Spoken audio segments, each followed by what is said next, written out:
So you can see my screen, right? Yes, sir. So we were talking about this negative 0.4.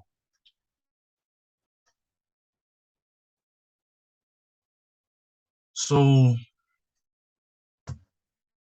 from the information, we know that the reactants are gonna increase. But since they're not adding more of the reactants or adding more of the product, we have to how do I say this? You have to assume that the product is going to be converted into reactants because they did not say that they're going to add more of the reactant. So do you understand that part? Yes, sir. So from that, we know that the change in the number of moles of P, right? And the two, there's gonna be two because of the coefficient, right? Is two. Two, the change in number of moles of PQ.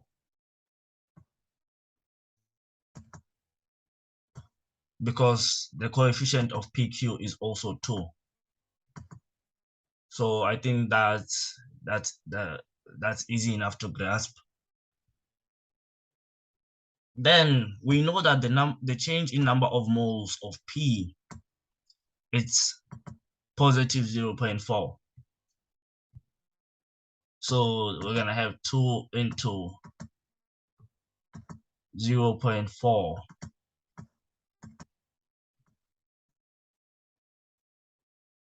is equal to 2 into change in number of moles of PQ, right?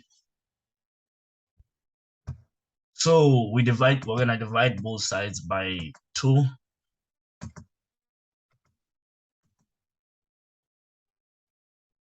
Then we're gonna end up with, I'm just gonna write it here.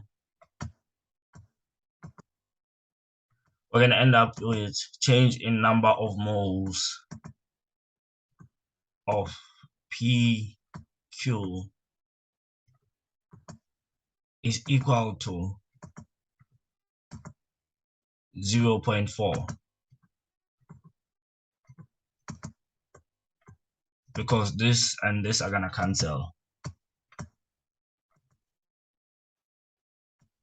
So you understand that part, right? Yes, sir. But since this is a reaction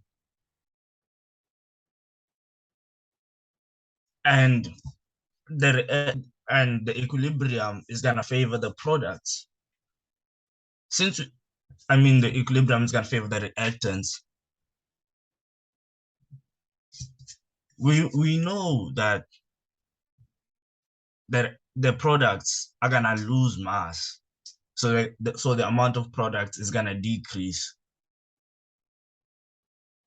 And to show that the amount of products is gonna decrease, you have to use a negative sign, because this positive sign, it shows that the amount of reactants is increasing, and this positive sign shows that the amount of reactants is increasing. You understand that part? Yes, sir. So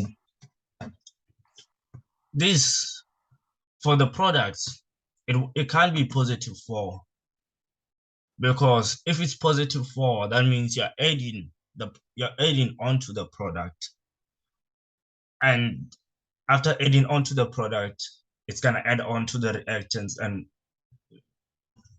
it's gonna add on to Q and P.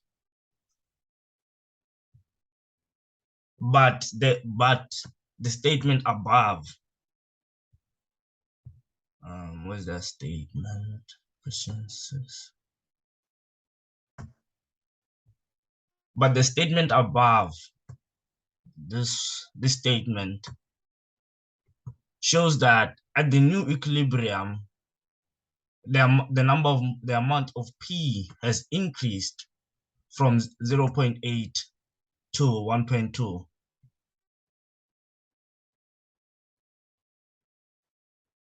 So since this shows that the reactants are gonna increase, that means the reverse reaction is endothermic and the forward reaction is exothermic. So when the endothermic reaction occurs, it's the opposite for the exothermic. So the reactants are gonna increase and the products are gonna decrease. That's why that 0.4 is negative. It's just show whether something is increasing or decreasing.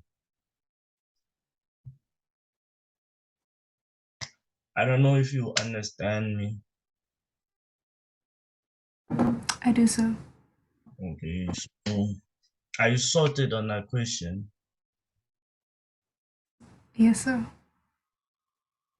Then now we're gonna move to 6.2.4 when they say how will the equilibrium constant calculated in 6.2.3 be affected when the volume of the container is decreased at constant temperature. So now they want to know how does volume affect the equilibrium constant. The temperature doesn't change because it's going to be kept constant, but the volume is decreased. So firstly, you need to think about the factors that affect the equilibrium constant. And then you can, yeah, the answer to this question is it's gonna be very easy. So what do you think is gonna happen? Is the equilibrium constant gonna increase, decrease, or is it gonna remain the same?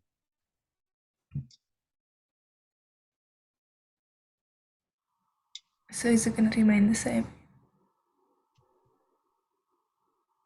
So it's gonna remain the same. Then they say give a reason for your answer.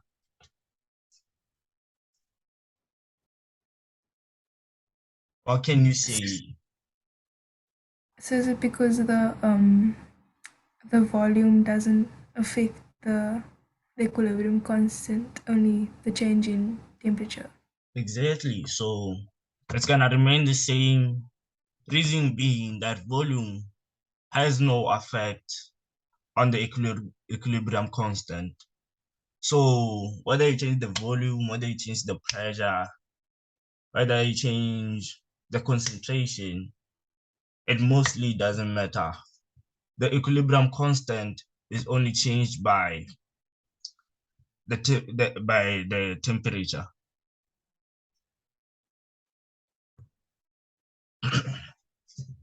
But just just out of curiosity, do you guys know the difference between the equilibrium constant and the equilibrium itself? No, sir. Because the equilibrium, because it's more about wordplay in chemistry, because now they can say the equilibrium constant, and here they're gonna ask you about the new equilibrium. So with the equilibrium constant, the only thing that affects the equilibrium constant is gonna be temperature. But the chemical equilibrium itself can be affected by volume and pressure and concentration, because the chemical equilibrium is basically the amount of substance in the reactants and in the products. So you know when the pressure increases, it's gonna go to the side or with with less moles. So you know when the pressure increases, this side is gonna increase and this side is gonna decrease. You know, when volume increases, the pressure is gonna decrease, so it's gonna go to the side with more moles. You know, so I think those are the key differences. With the equilibrium constant, only temperature affects it. With the chemical equilibrium itself, temperature, pressure, volume, and concentration, and the amount of matter affected. I know if I gave you guys a good explanation, a good clear explanation of the difference, or do you understand it? So I understand. Okay. So then they say more of the Q2 gas is added to the reaction of the mixture at constant temperature. So more Q2 is added, but the temperature is kept constant. So they're gonna ask how will the following be affected? We're just gonna choose increases, decreases, and remains the same. So let me just write down the equation again. It's 2p plus Q2 is at equilibrium with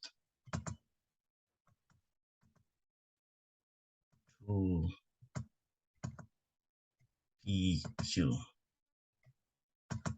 Somehow I just feel like I gave you guys some of the answers for 6.3, but it's fine. So how will increasing the amount of PQ affect the yield of PQ? I mean, increase the amount of Q2 affect the yield of PQ. Like it's you can just give a guess. So is Then it sorry. is it increase? Yes, it's gonna be increased.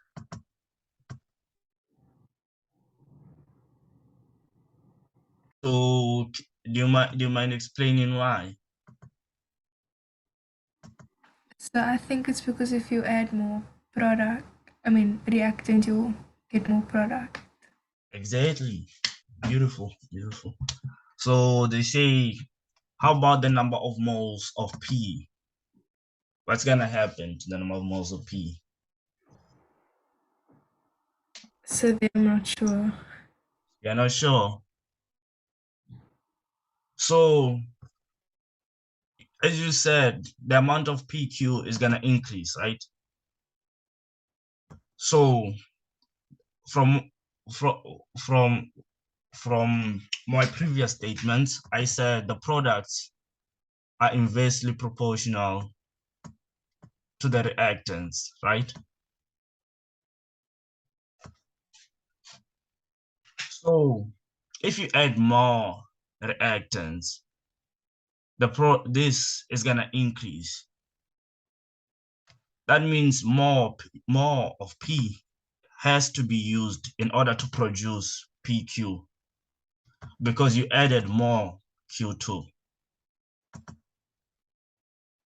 So the number of moles of P, since P is gonna lose its mass in order to produce more PQ, the number of moles of P are gonna decrease because mass is directly proportional to the number of moles. You understand that part? Yes. So Uh, yeah, and I think that's it. Tomorrow we'll be moving to acids and bases. So I don't know, maybe you can just go through it so tomorrow you're better prepared. then it's gonna be easier for us to finish acids and bases.